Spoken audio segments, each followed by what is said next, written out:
There is a great deal of fear and trepidation if you really don't have that relationship with God. Right. Because as we talked about Adam and Eve and even the things that we are to do on earth, the whole crux of that is walking with Him and being in that relationship with Him.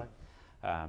And what a joyous day that is. I mean, it's now. It's something we can experience even today, even though we live in this old earth.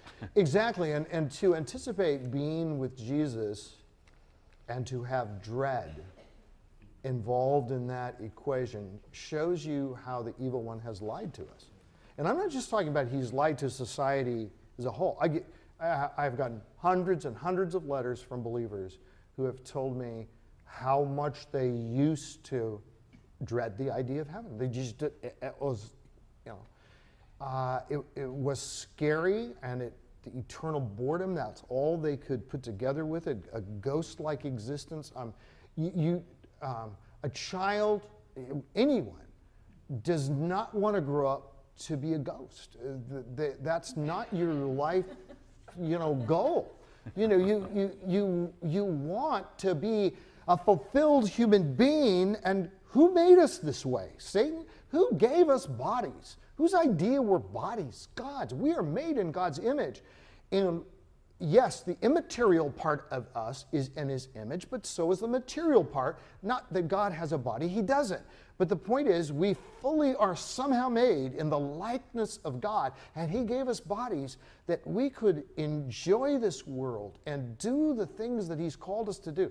Who came up with the idea of sports? Do you think that came from Satan, or does it come from the fact that human beings, being in God's image, want to exercise their physical powers and do this? And what about scholarship and intellectual studies? And what about music and art? And what about the beauties of this world and photography and all? Would those have come about if sin had never come into the world? Of course. And they all would have been much better. And we will see that day. That day will come where everything will be as God really intended it to be for human beings reigning over a planet called Earth, the new Earth. And it won't just be Adam and Eve being the only ones who ever experienced it. It will be all of us.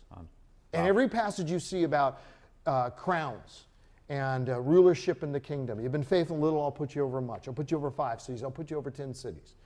That's meaningless if we're floating around with angels.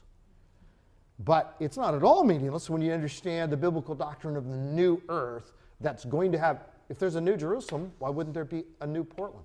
Why wouldn't there be a new Sunnyside?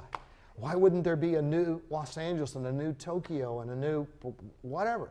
I mean, that's all up to God, but it certainly should be no surprise.